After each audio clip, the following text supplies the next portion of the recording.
My husband traveled to Paris with his mistress. But I uncovered a web of lies, betrayals, and crimes that led me to a victory that changed my life forever.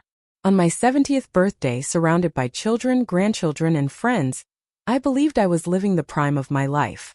But in the midst of the toasts, a simple photo on my grandson's phone revealed my husband embracing another woman in Paris, with a cruel caption thanking me for having financed the trip. What seemed like just a marital affair revealed itself to be much darker. A scheme of manipulation, the theft of my retirement fund, and financial crimes that had been hidden for years. Between suppressed tears and firm decisions, I transformed my pain into strategy, gathered unexpected allies, and confronted not only the mistress but also the man with whom I had shared almost my entire life. Today I walk free with my head held high, and my story is proof that it's never too late to fight back, rebuild, and win. I'm happy to have you here. Follow my story to the end and comment with the city you're watching from so I can see how far my story has reached.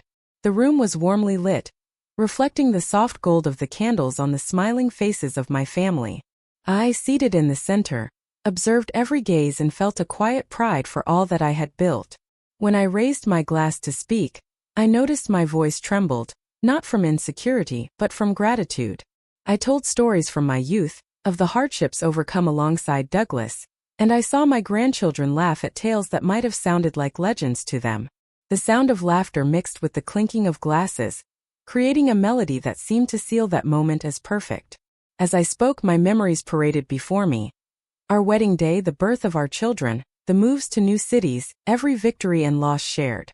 My eyes met Douglas's, and he responded with a smile that, at the time, I interpreted as affection.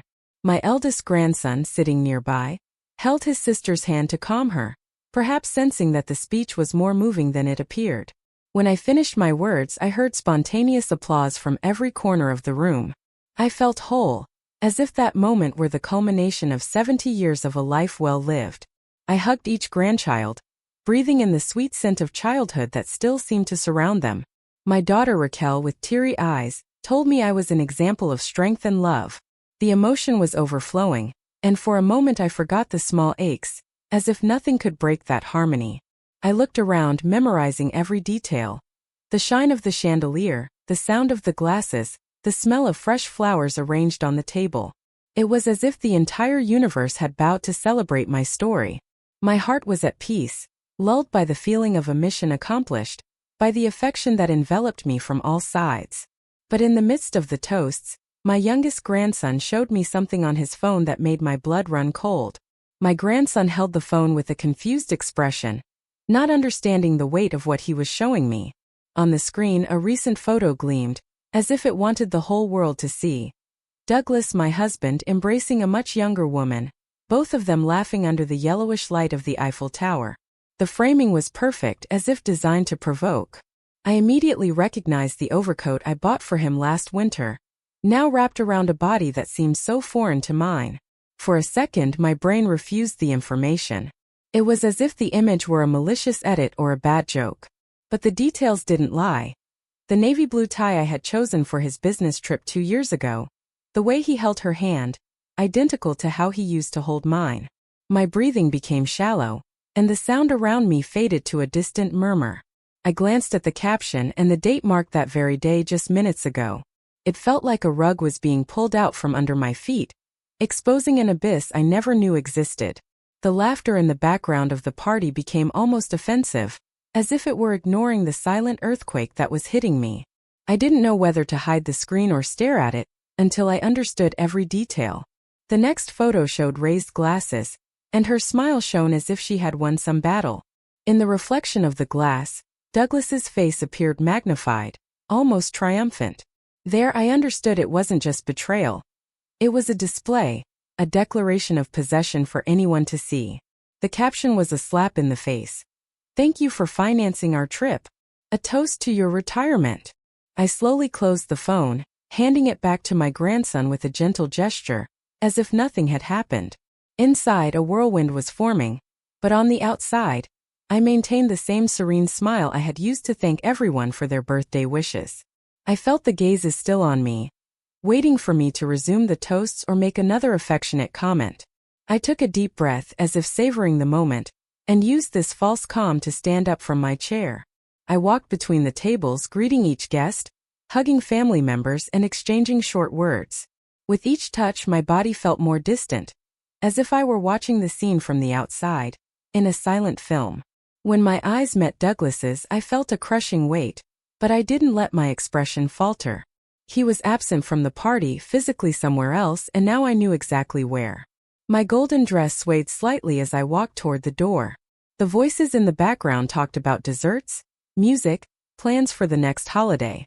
I, however, could only think of fresh air, of escaping that scene which, seconds ago, had meant happiness. My feet seemed to move on their own, obeying a survival instinct. Before crossing the threshold, I looked one last time at the illuminated room, saving the image that would inevitably lose its shine forever. No one imagined that my exit wasn't to fetch something or take a phone call. It was the beginning of a separation that would change everything. No one noticed that inside I was crumbling. In the days that followed, the house maintained its apparent routine, but within me, every gesture was calculated. I prepared breakfast as always, folded freshly washed clothes, and answered calls with the same usual cordiality. Behind this facade, my mind worked relentlessly, putting together a puzzle I never wanted to start. I avoided any direct confrontation because I knew that, for Douglas, an impulsive reaction would just be another opportunity for him to shift the blame. I began to observe his habits with surgical precision. I mentally noted the times of his departures, the names that appeared on his phone screen, the subtle changes in his tone of voice when he answered certain calls. Silence was my armor, and routine was my disguise. At night, when he was asleep, I reviewed old folders and papers that had always been under his care. I discovered that my signature was missing from several financial documents that should have been joint. Every small detail fueled a mixture of coldness and determination. I wasn't ready to talk to anyone, not even Olivia, my closest friend. There was something strategic about remaining invisible in my investigations, as if a premature move could alert him and make him erase valuable clues. In that span of days, I realized that the initial pain was transforming into something else, a kind of ruthless focus. The woman who once reacted with her heart was learning to act with her mind. I didn't want emotional answers. I wanted facts. Olivia noticed something was wrong before I even said a word. We met for coffee, and she, with her direct manner, commented that my smile was too rehearsed to be genuine. I hesitated, but the need to talk to someone was stronger than my calculated silence. I told her about the post, describing every detail of the photo and the caption, and I saw her eyes narrow, not in surprise but in indignation. She always had a keen sense for injustice. While she distractedly stirred her tea, Olivia listened without interrupting, but she mentally noted every point. When I finished, she leaned forward, resting her elbows on the table, and said I couldn't face this alone. "You need someone who understands the legal implications, not just the pain," she stated firmly. That's when she mentioned Raquel, my former daughter-in-law, a competent lawyer and a skilled strategist. First, I hesitated. My contact with Raquel had lessened after she and Nathan separated, but Olivia insisted. "She always respected you. And more importantly, she knows how to deal with men like Douglas." Those words echoed in my mind as I imagined the conversation I would have to have. Olivia made me promise I wouldn't make any decisions before talking to Raquel. With the promise made, I realized that, for the first time since the party, I felt a threat of security. It wasn't a solution yet, but it was a step. "You need a plan, not a breakdown," she said. When I knocked on the door of Raquel's small office, I didn't know what to expect. She received me with a restrained smile, perhaps trying to gauge whether our reunion would be merely cordial or laden with old grievances. The moment I sat down and began to speak, any barrier between us vanished. Her attentive eyes shifted between indignation and compassion, as if absorbing not just the words but the weight they carried. I told her about the party, the photo, the caption, and the silence I had maintained ever since. Raquel didn't interrupt me, but quick notes appeared on a legal pad in front of her. When I finished, she took a deep breath and said that, legally, there was much more at stake than an exposed affair. "If he used joint assets to finance this trip, we can take immediate action," she explained, already listing possible strategies. There was something comforting in the way she separated the emotional from the practical, as if each of my emotions was acknowledged but also converted into action. I, who had arrived there burdened with pain, was slowly leaving with a renewed sense of control. Raquel didn't promise miracles, but she spoke in a way that made me believe there were clear paths forward. We spent hours aligning information, choosing what I should observe and record in the coming days. Before I left, she placed her hand on mine and with a firm gaze, said something that sounded like a silent pact between us. Raquel promised, "We're going to turn this game around, Eleanor. But it's going to hurt before it gets better." I arranged to meet Harriet at a discreet cafe, away from familiar eyes. I knew she was Sabrina's sister and that, despite their relationship, she kept a cautious distance from her sister's life. When she arrived, she carried an air of discomfort, as if she had already guessed the reason for my call. I ordered tea, she asked only for water, and the initial silence was filled by the clinking of cups being placed on the table next to us. I started with indirect questions, commenting on life in general, but I soon realized I was wasting time. So I was direct. I wanted to know what she really knew about Sabrina and Douglas. Harriet glanced out the window, watching the street traffic, and her fingers drummed lightly on the glass. There was no anger in her posture, but a strange mix of resignation and warning. I explained that I wasn't looking for gossip, but for the truth. I told her my life had been turned upside down, and that if she knew anything that could help me, now was the time. She sighed deeply, like someone carrying an old heavy burden that's hard to reveal. For a moment I thought she would get up and leave. But Harriet remained, though tense, staring at me for a few seconds too long. I could see in the wavering light of her eyes that an internal conflict was taking place. She hesitated, but something in her eyes told me there was more. Harriet took a deep breath before speaking, as if choosing her words with extreme care. "You don't understand. Sabrina always knew what she wanted," she began, her voice low, almost a whisper. She said that years ago, her sister had commented in a calculated way about finding someone who could guarantee her financial security for the rest of her life. The tone in which Harriet said this carried no pride, but shame. She revealed that Douglas had been on Sabrina's radar long before any apparent approach. According to Harriet, her sister studied his routine, followed news about his family, and even knew details about his retirement. Everything was meticulously planned. Casual encounters, rehearsed conversations, strategic compliments. There was nothing spontaneous about that relationship. It was a plan, and Douglas was chosen as its centerpiece. Hearing that was like feeling the ground give way again. The betrayal already hurt on its own, but knowing it was premeditated turned the wound into something deeper. I tried to maintain my composure, but my breathing was heavy. Harriet, for her part, seemed relieved to finally let go of a secret that had been eating away at her. She said she tried to warn her sister, that she even argued with her about the cruelty of involving a married man, but Sabrina laughed, claiming that older women never see the scam until it's too late. Those words burned like acid in my ears. She targeted your husband. This was never about love. I left the cafe with Harriet and walked for several blocks without noticing where I was going. Every word she had said repeated in my mind like an endless echo. I felt used not just by Douglas, but by a woman who had never met me and yet had made me the target of a cruel game. It was as if my entire history, built with dedication and loyalty, had been reduced to a profit opportunity for someone else. However, as the heartache burned, something new emerged, more solid and incandescent than sadness. It was not a destructive impulse, but a cold, almost strategic determination. For the first time, I realized that the love I once felt for Douglas no longer had enough weight to hold me back. I no longer just wanted to understand what had happened, I wanted to act. I returned home and sat at the dining table, where we had so often planned trips, renovations, celebrations. There, alone, I began to list names, dates, behaviors. Every memory now became a piece of evidence. Every previously insignificant detail gained value. There was no more room for naivety. The image of Sabrina laughing in Paris with the money I helped earn wouldn't leave me alone. That scene, which once would have paralyzed me with pain, now served as fuel. No matter how long it took or how many obstacles arose, I would find a way to expose the truth. For the first time, the pain turned into anger. And anger moves mountains. Raquel arrived at my house on a cold morning, bringing with her a leather folder and a determined look. Without wasting time on formalities, She sat at the table and asked for access to all the financial documents I had. I spent hours rummaging through drawers, cabinets, and file boxes, gathering bank statements, contracts, and tax returns. She organized everything into meticulous piles, each labeled with almost surgical precision.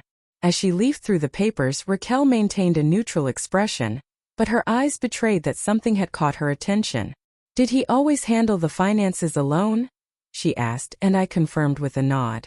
That detail seemed to confirm something in her mind. With a red pen, she began circling numbers, underlining dates, and highlighting transactions. I, sitting beside her, felt that each mark was a harbinger of something bigger. There was a strange calm in the process, as if we were disarming a silent bomb. The sound of pages turning and the pen scratching on paper filled the room, making the moment even more tense. Raquel worked quickly, but with the attention of someone who knows that any detail can change the course of a case. When she asked to see the personal investments folders, I felt a knot in my stomach. They were files that Douglas guarded with unusual zeal, always locked in a cabinet. Upon opening it, I noticed the smell of old paper mixed with a faint perfume that wasn't mine. The folders were too organized to be innocent. Raquel pulled out a black leather folder, heavier than the others, and began to flip through it slowly, as if expecting to find something specific. Her fingers stopped on a section of investment statements, and her gaze changed. "Eleanor, this is your retirement fund, right?" she asked, pushing the paper toward me. I immediately recognized the account number and the bank's name. I nodded, feeling my heart race. She turned a few pages and showed me a series of large transfers to an overseas account. The dates coincided with periods when I wasn't even in the country, and the signature authorizing the transactions was not mine. Every line I read seemed to suck the air from my lungs. The money I had spent decades accumulating, the fruit of every hour worked, every saving was simply disappearing before my eyes. Raquel explained with professional coolness that this constituted misuse of assets, and without my express authorization, it was illegal. I could barely respond. The image I always had of Douglas as the guardian of our stability was rapidly crumbling, revealing someone willing to erase my financial security without hesitation. I looked at the figures, the zeros lined up like an affront. They weren't just numbers. They were years of my life translated into values now stolen. The feeling of violation went beyond marital betrayal.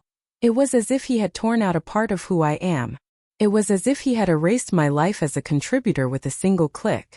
Raquel closed the folder firmly, as if wanting to seal not only the documents but also the indignation that was overflowing in her eyes.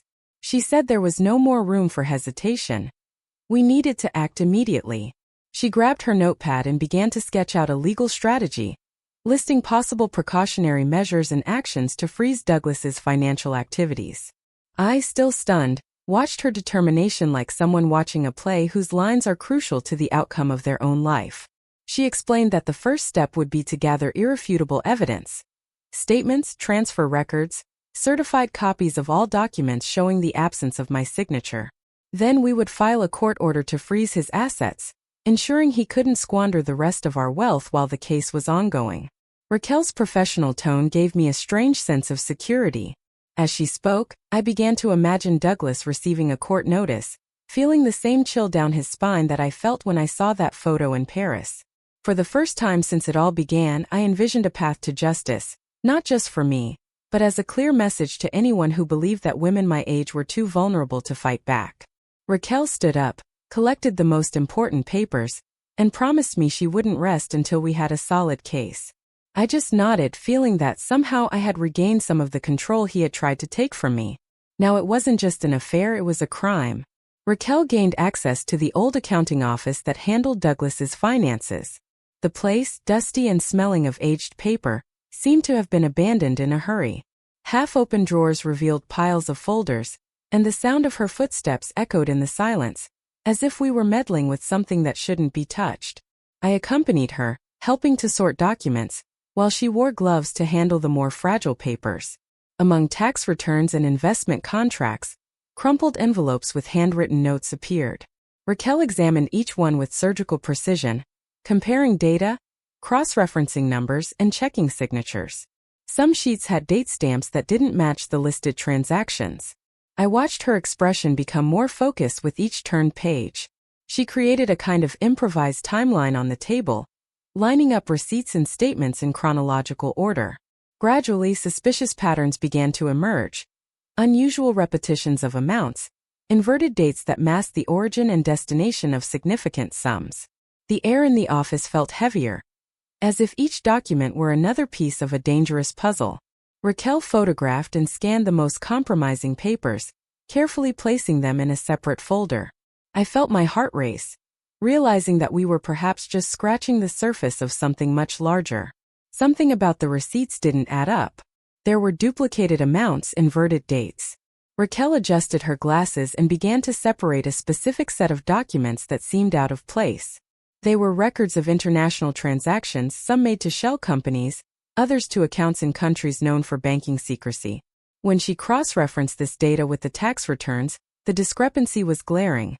Very high amounts simply did not appear in the official accounting. It was as if a second financial life of Douglas was hidden in plain sight. I watched, increasingly bewildered, as Raquel marked the most conclusive evidence with a red pen. "This isn't just a marital problem, Eleanor. It's criminal on another level," she said, without taking her eyes off the papers. In addition to the theft of my retirement fund, there was now clear evidence that Douglas had been concealing tax information for years. Some cash deposits with no identified origin appeared interspersed with transfers to names we didn't recognize.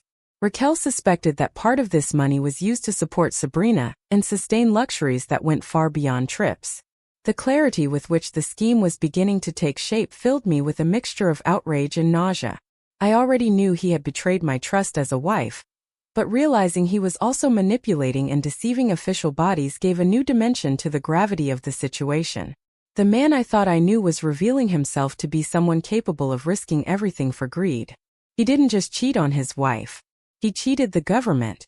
We left the old accounting office with the most compromising folders safely stored in the trunk of Raquel's car. On the way back, the silence between us was not empty. It was charged with decisions that were forming without the need for words. When we arrived at my house, we sat at the table and looking at that pile of evidence, I realized there was no turning back. I didn't just want to protect what was left of my assets. I wanted him to answer for every crime he had committed. Raquel explained to me that filing a criminal case meant opening a war on multiple fronts. It would not be just a divorce or asset division dispute, but a case that would involve tax and criminal authorities. I did not hesitate. After everything I had seen and heard, any lingering fear was smaller than the desire to see him pay for what he had done. As she began to draft an initial report, I felt a new energy course through me. It was as if the woman who had remained silent at the birthday party had died, giving way to someone who no longer accepted being reduced to a spectator in her own life. For the first time in a long time, I was in control. The decision to prosecute Douglas criminally wasn't just about justice. It was about reclaiming my dignity and showing that I would not be erased for anyone's convenience. And deep down, I knew this was just the first battle. He never expected his devoted wife to become his greatest threat. Nathan showed up at my door unannounced, his face serious and his shoulders tense. I entered the living room and noticed he was holding a thick envelope, already crumpled by his restless hands. We sat facing each other, and he pulled out a stack of copies that I immediately recognized as part of the documents Raquel had been analyzing. "I found these in his office," he said, his voice deep and restrained, as if he were struggling not to shout. I explained without mincing words what those papers represented: the siphoning of my retirement fund, the suspicious transactions, and the tax evasion. Nathan listened in silence, but each word seemed to strike his pride as a son. When I finished, he stared at the floor for a few seconds before looking up and letting out a heavy sigh. "I always defended Dad, even when he seemed cold, but this is indefensible." There was hurt in his eyes, but also something more. A determination similar to what I had been feeling myself. Nathan was not just disappointed. He was ready to break away from any blind loyalty. I realized that, for him, it wasn't just the betrayal of the marriage. It was the betrayal of the entire family. He leaned back in his chair, crossed his arms, and spoke firmly, like someone who had just made an irrevocable decision. In that instant, I understood that I was no longer alone in this fight. "Mom, he's a stranger to me now." That same night, Nathan asked to meet with Raquel. I arranged the meeting at my house so we could talk without being rushed. When she arrived, she brought a stack of additional documents in her laptop, open to spreadsheets and records. Nathan listened attentively to every explanation and soon began asking sharp questions, as if he were already assuming his role in this battle. With a mix of pride and sadness, I saw that he had inherited from me the need to understand everything before acting. Raquel presented him with the timeline of Douglas's crimes, showing how each irregular transaction connected to the parallel life he maintained with Sabrina. Nathan kept a serious face, but he clenched his fists tightly, a sign that his anger was building. When she finished, he leaned forward and said he wanted to help find more evidence, especially any hidden in places only a family member could access. His decision brought new energy to the process. Raquel explained that with Nathan on board, it would be easier to obtain documents and confirm crucial information without raising immediate suspicion. He readily agreed, willing to confront his father if necessary. Watching my son join forces with my former daughter-in-law to face Douglas showed me that this fight was no longer just mine. It belonged to everyone he had deceived and hurt, and Nathan seemed ready to see it through to the end. "He's going to pay for every lie," my son said. While Raquel and Nathan discussed strategies, I sat a little apart just observing. The synergy between them was impressive, and I realized that, despite the painful circumstances, there was something deeply comforting in their union. Nathan, once so close to Douglas, now looked at me with renewed respect, as if he finally saw the strength that had always been there. Raquel, for her part, spoke with clarity and calm, guiding each step with the confidence of someone who had fought difficult battles before. Until then, I had carried everything alone, believing my pain was too heavy a burden to share. But in that moment it felt as if someone had placed their hands on my shoulders and said, "You don't have to bear this alone." It was more than legal support.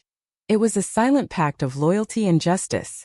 As they talked, Nathan placed his hand on mine, a simple gesture, but one filled with meaning. It was as if he were saying, without words, that he was ready to face not only the evidence but also the emotional consequences of everything to come. And I knew that would require courage from both of them. Looking at them, I realized that Douglas's betrayal had broken much, but it had also built a new alliance, stronger than any fragile bond maintained by appearances. We were no longer victims waiting for the next blow, we were allies preparing the counterattack. They were two wounded hearts, now united by a single truth. It was early evening when I heard the familiar sound of Douglas's car pulling into the garage. I already knew he would be back that day. Raquel had monitored his flight at the airport. He came through the gate with his usual calm demeanor, as if he had just returned from a simple business meeting. Perhaps he expected to find me in the kitchen, preparing dinner, or in the living room flipping through a book. But the house would not welcome him that way. Inside, the silence was absolute. The furniture was still there, but everything personal to him had been put away or locked up. The family photos on the shelf were gone. Only empty frames occupied the space, as if marking the place of memories forcibly removed. The closed curtains prevented the outside light from softening the charged atmosphere. He walked down the hallway calling my name, his voice growing louder with each step. When he reached the door to our bedroom, he found his closet open, but nearly empty of clothes. The drawers that once overflowed with neat shirts now displayed a cold emptiness. Everything was carefully planned so that he would feel the absence tangibly. When he tried to go out to get something from his car, he noticed the change that perhaps surprised him the most. His key no longer worked in the main lock. The metal turned freely, refusing to open what was once safe territory. The key no longer turned in the lock. I found him still in the hallway, holding the keychain and trying to understand what was happening. Before he could speak, I held a white envelope out to him. "It's here," I said in a firm voice, controlling each syllable so it wouldn't tremble. He looked at the envelope, then at me with the confusion of someone who doesn't know whether to open it or argue first. I didn't wait for a reaction. I took a step forward and placed the paper in his hands. It was the court notice prepared by Raquel, informing him of the criminal proceedings and the immediate freezing of his assets. A document that, more than words and stamps, represented the definitive break between us. Douglas opened the envelope slowly, as if each torn centimeter were an announcement that his comfortable world was about to collapse. His eyes scanned the lines with growing disbelief. When he reached the end, his face contorted in a mixture of anger and surprise, as if he couldn't believe I had taken this step. I realized that in his mind I was still the silent wife incapable of fighting back. Reading it forced him to face a version of me he never knew. I said nothing more. I just held his gaze, letting the weight of the document speak for itself. That silent, charged moment was my true answer to what he had done. The shock on his face was a belated birthday gift. Douglas took a deep breath, folding the document with exaggerated care, as if to show that none of it bothered him. "You didn't have to take it this far, Eleanor," he said in an almost patronizing tone, as if reprimanding me for a whim. There was coldness in his eyes, but also that calculated arrogance I had so often used as an excuse to avoid arguments. In that instant, I realized he still believed he could control the narrative. He leaned against the wall, crossing his arms, and stated that these things wouldn't last, that lawyers would find a way to dismantle any accusation. It was as if he were telling me indirectly that my initiative was useless. I just watched him unhurried, allowing him to convince himself of his own invincibility. The silence between us grew heavier than any words I could have said. Deep down, I understood that his posture wasn't just self-confidence, but a reflection of years of underestimation. He still saw me as the woman who accepted flimsy excuses and strategic smiles. But that version of me was already gone. And if he believed the worst was over, he was dangerously mistaken. While he talked about resolving everything calmly, my mind was already ahead, visualizing the next moves. There were pieces on the board he couldn't even imagine, and one of them wasn't playing on his side. Little did he know that his mistress also had plans of her own. The next morning my phone started buzzing nonstop. Friends, acquaintances, and even distant people were sending me screenshots from Sabrina's social media. She had started a series of carefully crafted posts, using black and white photos, melancholic captions, and phrases that sounded like they were from a cheap romance novel. In all of them, she portrayed herself as the misunderstood woman, a victim of a forbidden love that the world would never accept. The strategy was clear: to flip the narrative. While I was gathering evidence, she was seeking sympathy, painting Douglas as the man torn between duty and his heart, and herself as someone who was just following her feelings. Comments began to pile up, some offering support, others indirectly accusing me of cruelty. I read every line with the calm of someone who knew that sooner or later, the truth would come out. In one of the photos, Sabrina was sitting alone at a street cafe, looking out the window as if waiting for someone who would never arrive. The caption read, "Love isn't measured by rules, and sometimes life puts us where the heart asks to be." The public, or part of it, fell for the trap, leaving messages of empathy and encouragement. It was like watching a poorly acted but dangerous play, because it planted seeds of doubt in the collective imagination. She wasn't just trying to justify herself. She wanted to paint me as the villain. "We don't choose who we fall in love with," she wrote. The perfect opportunity arose when I discovered that Sabrina would be attending a charity cocktail party at a luxury hotel downtown.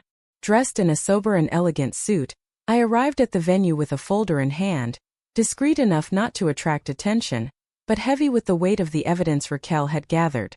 I saw Sabrina from a distance, surrounded by photographers and onlookers, enjoying her role as a distinguished guest. Her posture was impeccable, as if she believed nothing could shake her carefully constructed image. I waited for the right moment, approaching as she posed for a photo. When she saw me, her smile faltered for an instant but quickly returned, as if trying to dismiss my presence as irrelevant. I didn't give her time to act. I handed her an envelope and in a voice clear enough for those nearby to hear, I said, "It's all in there: messages, transfers, documented threats. Enough with the stories." She opened the envelope and quickly skimmed the contents, trying to maintain her composure.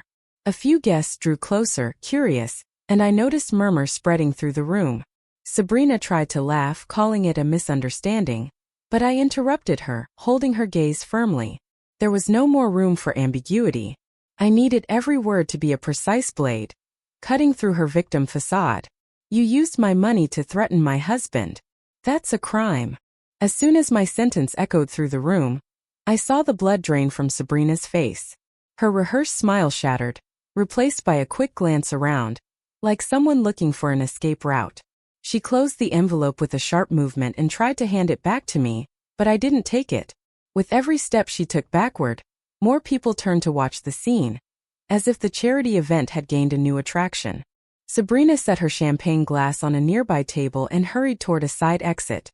Her heels clicked on the marble floor with a rushed sound, betraying her haste. I followed her with my eyes but didn't move. There was no need to chase her. I knew that outside, other eyes and hands were already waiting.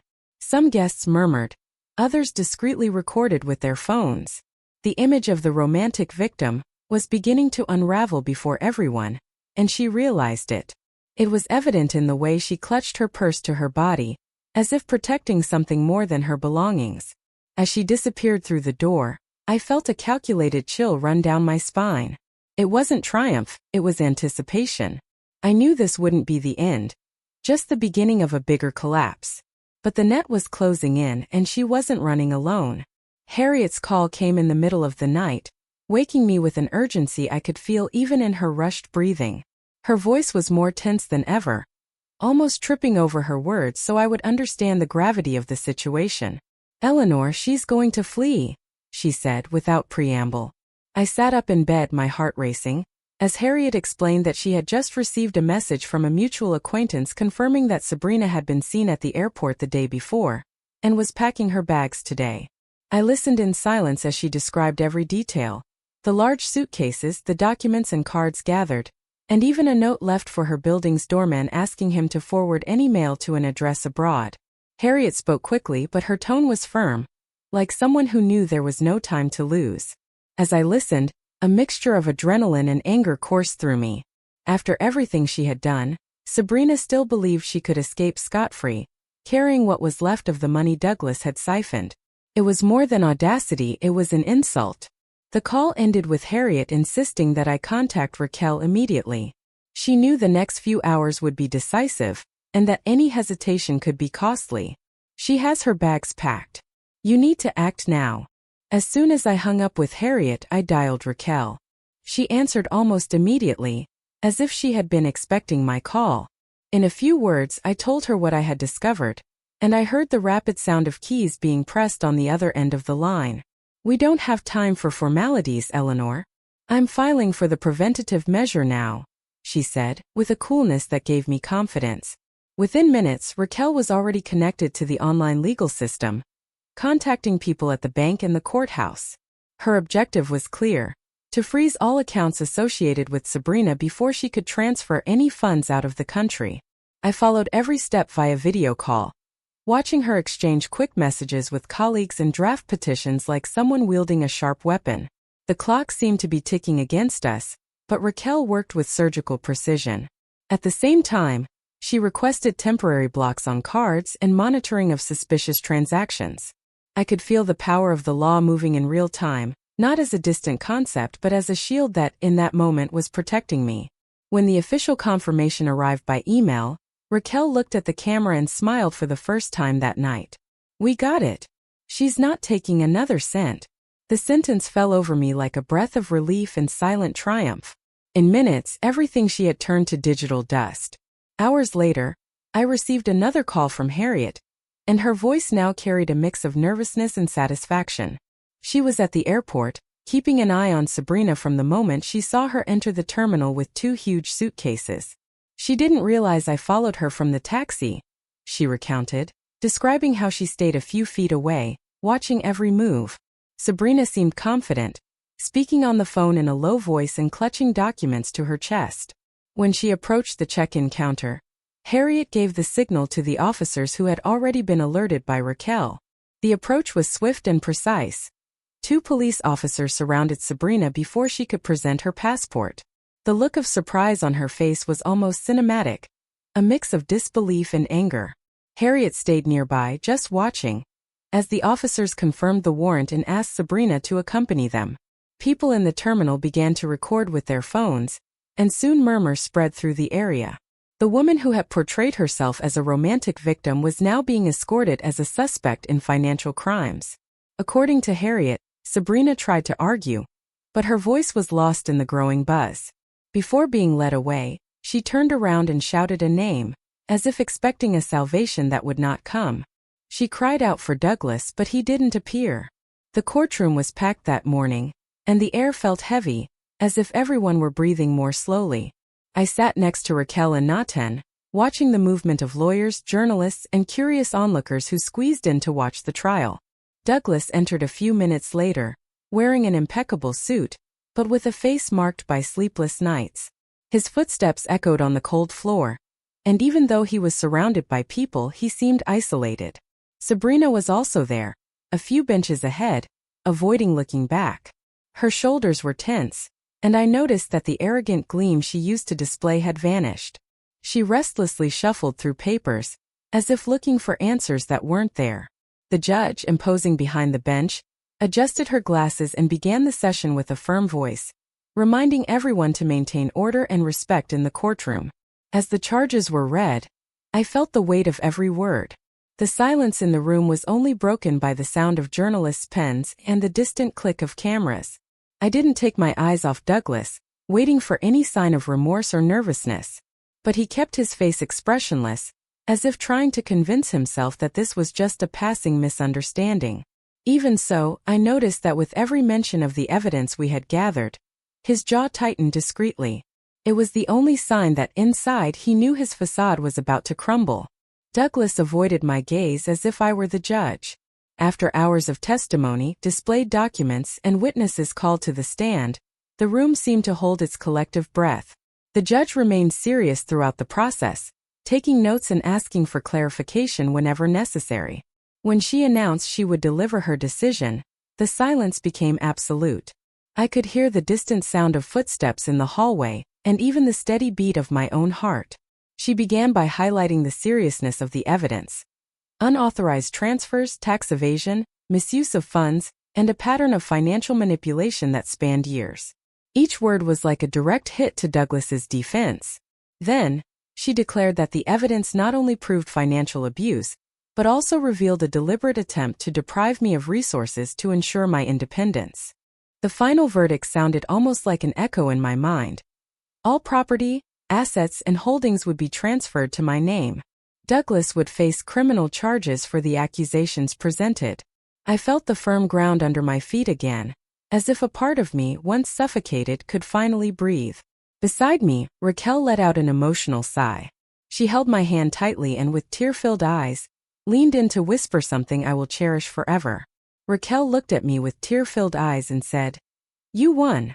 As soon as the judge left, Douglas stood up abruptly, the chair scraping against the floor with a harsh sound that echoed through the room. He began to speak loudly, addressing me, Nathan, anyone who would listen.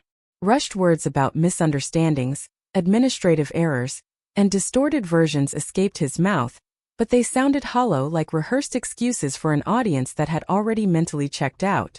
I looked at him for a moment, not with anger, but with a detachment that one only achieves after going through the worst. Nathan, beside me, kept his gaze fixed ahead, refusing to give his father any sign of attention. It was as if, in that moment, he had decided to erase the image of the man he once admired. Douglas turned to some acquaintances who were still in the room, but everyone avoided eye contact.